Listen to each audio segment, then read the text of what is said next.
Hi everyone, my name is Teacher MJ and the videos that I'm making are intended for the secondary students of KIS International School here in Vientiane, Laos. If you are not from KIS, it's okay. I hope that you can learn something from this video. Currently, we are in isolation to protect ourselves from the coronavirus infections. However, learning never stops.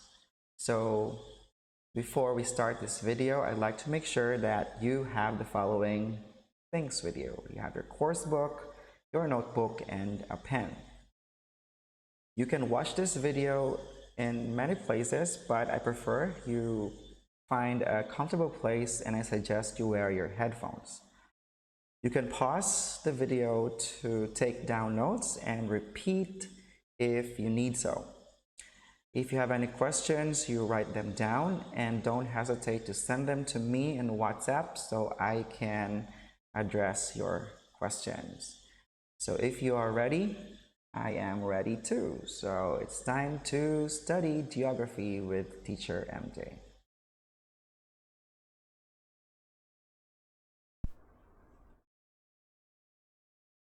Sound check. All right, guys. Hello, year 8. It's nice to be back after a long home stay for the past 9 days. And I know that most of us had plans of going somewhere, especially for our PMI break. But because of the pandemic that happened, we probably just have stayed home. And I hope that everyone is still okay. I hope that all of you are still doing fine. You're doing healthy. And the last time I checked about the number of people affected by the virus was 19, and I didn't hear any other news right after. Hopefully that this is going to be the start of better days, should I say, and that soon enough we'll be able to go back to our normal class days.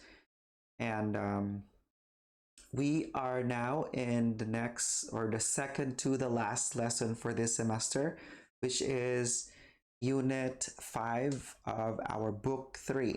And this is all about water. Now, the water that we drink, the water that we use every day, not just the water in the ocean, but basically the everyday usage of water in our daily lives. So that is what we need to be um, talking about for the next 4 or 5 days. And the question or the inquiry here in Unit 5 is, are we using someone else's water? Or are we using the water that is supposed to be given to another set of people? And you might think, teacher, there's a lot of water in the world. What do you mean by this? So step by step, we will realize that because of globalization, of our interdependence with the other countries, we can say that one country might be using more water than another country, or a group of people might be using too much water that other people or in other countries are not using enough. Okay, and let us get started.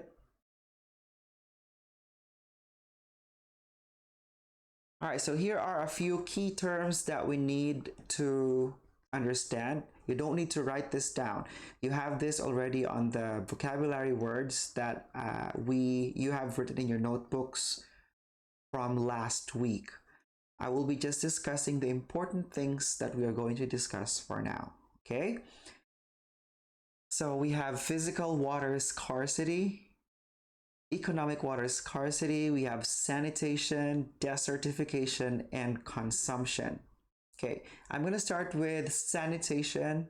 When we say sanitation, this is a third word. It means the cleanliness of our surrounding. Again, how we clean the surroundings or the environment. That is sanitation. When you say hygiene, on the other hand, that is cleaning ourselves.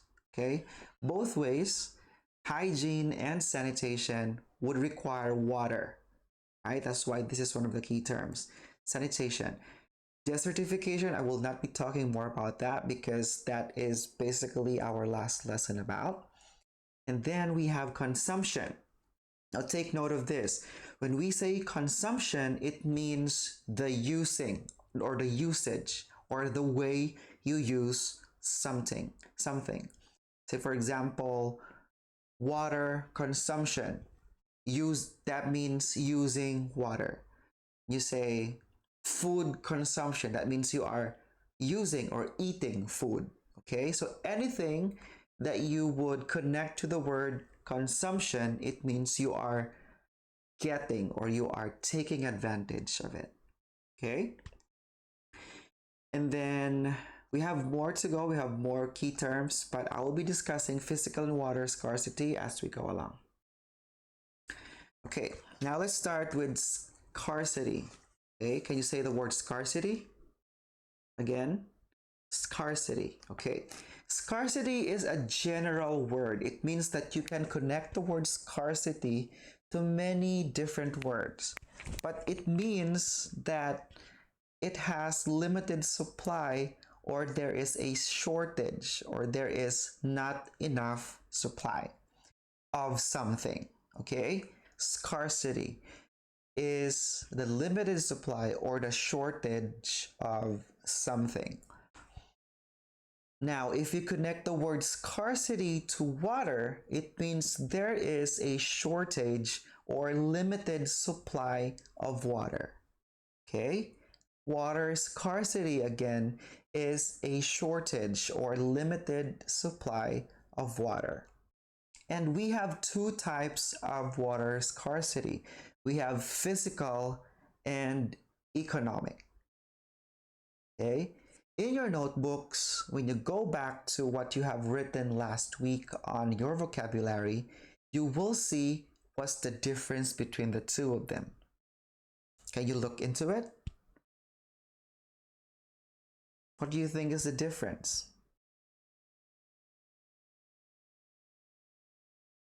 Okay, I'll give you a minute, okay, to research about that. What do you think is the difference between physical water scarcity and economic water scarcity? Think about it.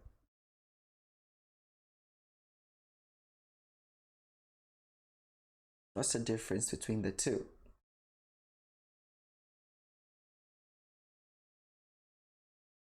Did you find it? Okay. If you found the answer, then try to listen if you got it right. When we say physical water scarcity, it only means that there is not enough water. Okay, physical, that means there is no water around. There could be water, but it could be too polluted that it will not be used by people, or there could be water but not enough for everyone. That means there is almost less or absence of water at all.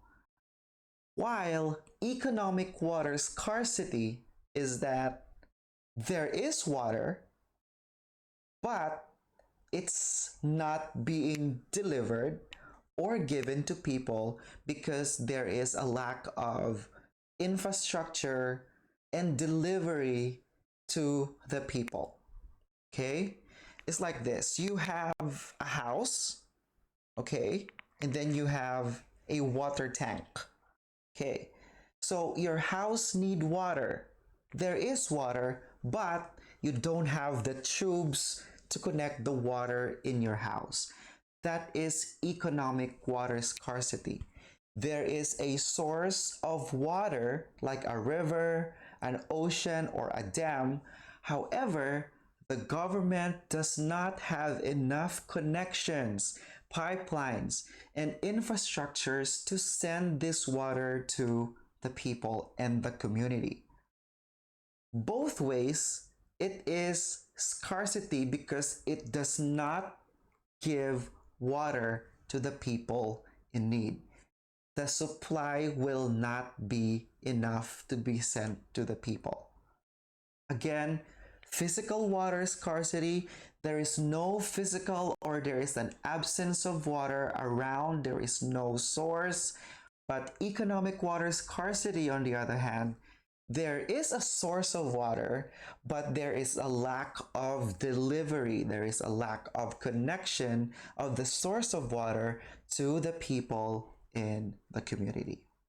That is the difference between physical and economic water scarcity. Okay, now what are the causes of water scarcity? What causes them?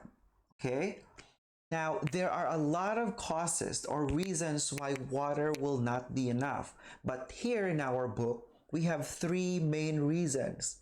Okay, you have to take note of this. Number one, there is an increase in population, or there is now a higher number of people in the world, or higher number of people in a place. Number two, we have changing rainfall patterns. We talked about this in the previous lesson, that because people don't know when rain will come and the amount of rain is not enough, then water will not be enough as well. And because of this, desertification continue to happen. And then we have higher level of use. Okay, higher level of use, it means that you're using so much water that in the future or the next time you will not have enough water anymore. Okay, so each one of them will result or will be the cause of the shortage of water. Say for example, you have 1 liter of water, and then there are 5 of you in the home, in your house. There is more population, but the water is just enough. That means each person will have a small amount of water. It means they are having scarcity. When the rainfall is not enough, there is not enough water to fill the rivers, the lakes, the streams, to be sent to many different places, then water again will not be enough. And if a group of people are using water so much, that means in the next few days, there will not be enough water. So that is the three main reasons of scarcity. Again, there are many other reasons, but these are the top three. Now, we have the reasons or the causes of water scarcity.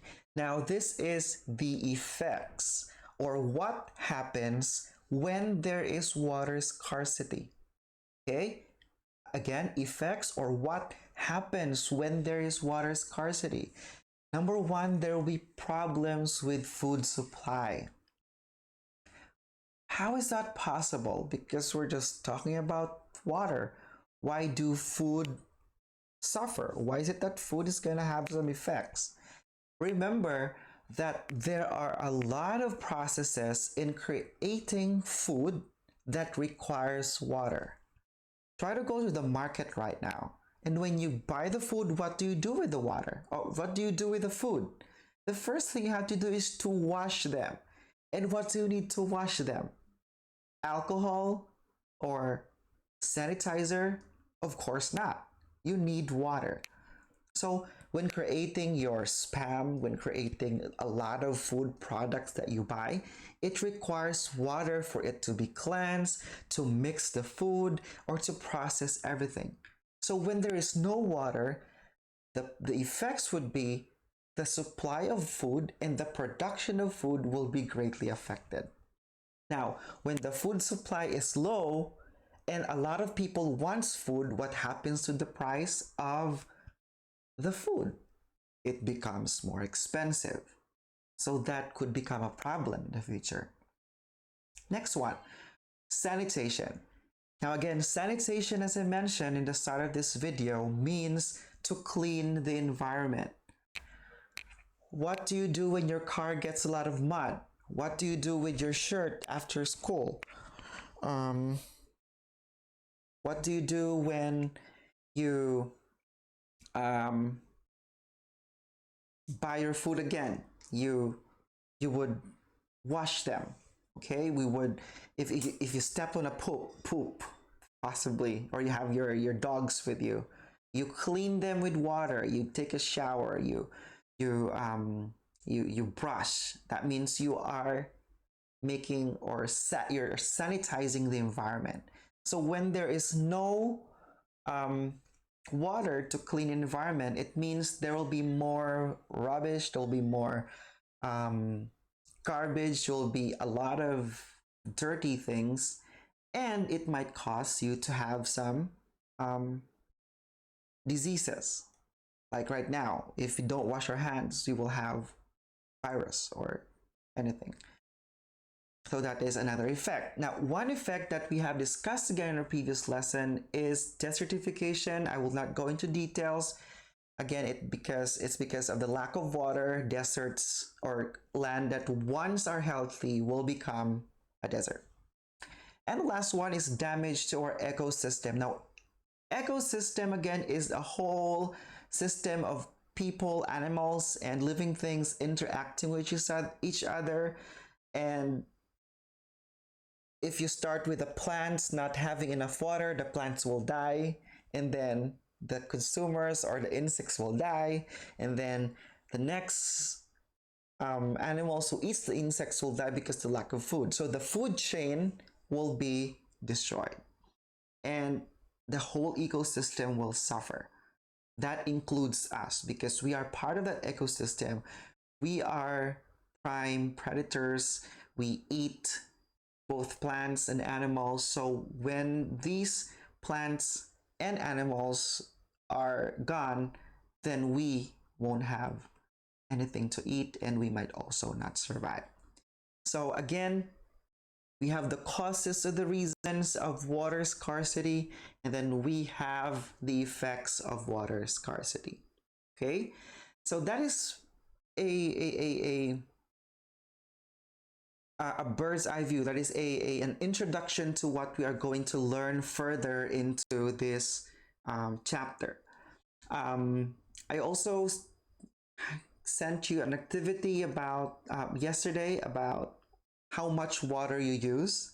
So I hope that you were able to learn something from that, because you see that here there are countries that don't have enough water to use every day. Here are different kinds of countries. We have Angola, Bangladesh, Burkina Faso, Cambodia, Ethiopia, Ghana, Haiti, Kenya, Mozambique, Niger, Nigeria, Rwanda, Uganda. We have Laos, and we have the USA. These are average consumption of water per person per day. In short, this is the estimated water that we use one person for one day in liters. So take a look at these countries that we found, that you can find on page 75 of your book. These countries barely use water. Look at that. They use under 100 liters of water per day. Cambodia is just our neighbor country. They use how much? 15 liters of water a day. I drink almost, I don't know, 8 liters of water a day maybe. I'm not sure. We have here Uganda, we have Mozambique with 4 liters a day. How come? Okay, most of these countries are in Africa, and these countries are experiencing desertification. That's why they don't have enough water to use. But what about you? How much did you get with your activity yesterday? Probably you've used more, 500, 600 per day. That's a lot. Okay, I have computed myself. I use around 60 liters of water a day. Okay, and 60 probably if I'm not at home, but if I am at school, I would use more water or many other activities. But here in Laos, An average person would use 250 liters of water a day. Every time you push that button when you go to the toilet, every time you open the faucet, every time you drink, you're using water. And here in Laos, 250 is the average consumption of water per day. What about the US? Look at the US, guys. It is more than 500 liters a day. That is a lot of water. And can you say that you are using too much water? Can you survive without water? I don't think I can survive without water. How much more these people in the US who rely so much in water? Okay, so might want to think more about that. So this was the activity that we had yesterday. The UK can consume 160 liters of water per day. People in the US, 575. And when you look at that graph that we had a while ago, okay, there's a great difference from any other countries. And to discuss more about that in our lesson for Unit 5.2, the question in 5.2 is asking, are you using someone else's water? Okay. Looking at this graph, can we say that we're using the water that are supposed to be used by other people from other countries? Okay. Might not need to answer that question yet, but I'm going to show you a video before I end this presentation.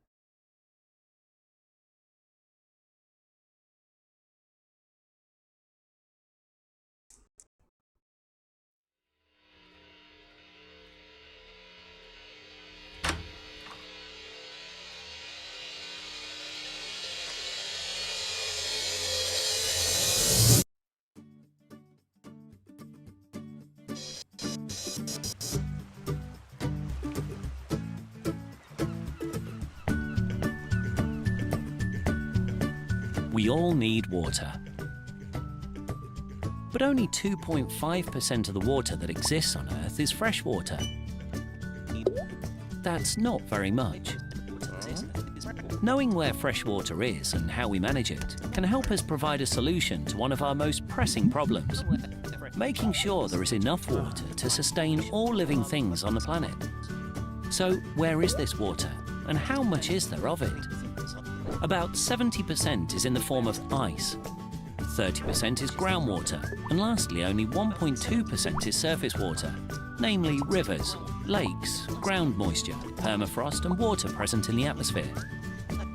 It's a common perception that fresh water exists only in rivers and lakes, but most liquid fresh water is actually hidden underground and can be found in the most unexpected places. So, who uses this water and how is it managed? Domestic use accounts for 11% of total freshwater consumption, industry 19%, and agriculture 70%. Apart from fisheries and aquaculture, farmers grow and breed the vast majority of the food we eat, using the greater part of the planet's freshwater resources. Two terms have been coined to refer to the water used by agriculture: blue water and green water. When rain falls over a field, some of that water gets stored in the upper soil as moisture. This is called green water and accounts for most of the water used in agriculture. Blue water makes up all surface water such as rivers, lakes, as well as groundwater. These resources are exploited for irrigation when droughts occur and rainfall is scarce. Often these irrigation techniques are not efficient and can easily deplete aquifers, rivers and lakes. Industry is the second largest water user, mainly due to the fact that 90% of all electricity generation is water intensive. The current water usage in agriculture and industry is not sustainable. But we are also personally responsible for the global water footprint. We know about the water usage of a typical household.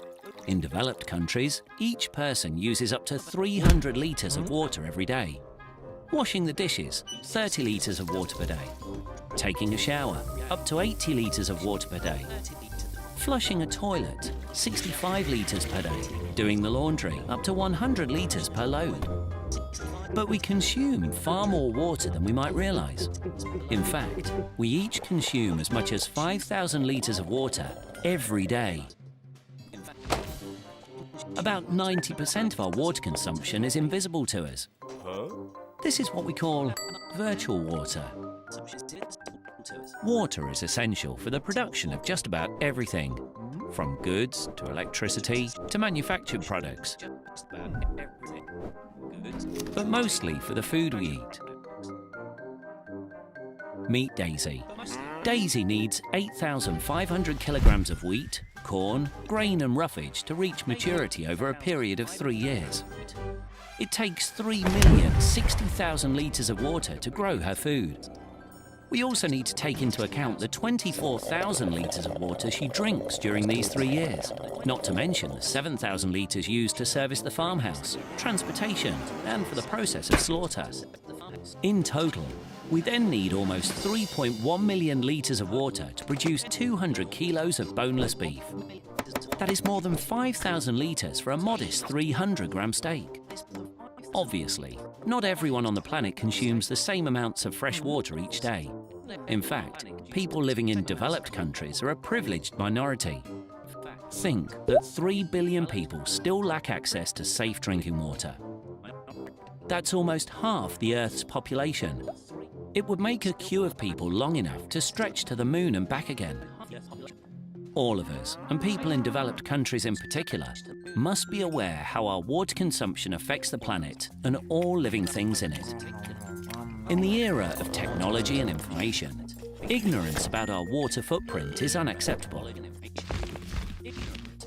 Globalization has shrunk the world. We are all highly interconnected, and our consumption patterns have an impact much beyond our local communities.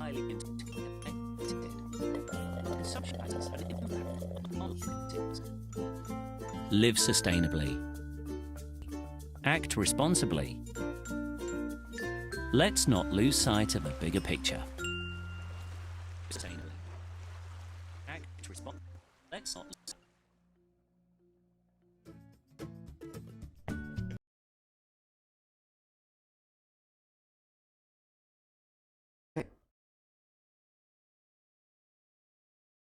All right, so that was another helpful video for you to understand whether we are using someone else's water. Now, for you to acknowledge this video in our lesson today, all you need to do is to create an answer to this question that we have on your screen right now. Can you say that you are using someone else's water?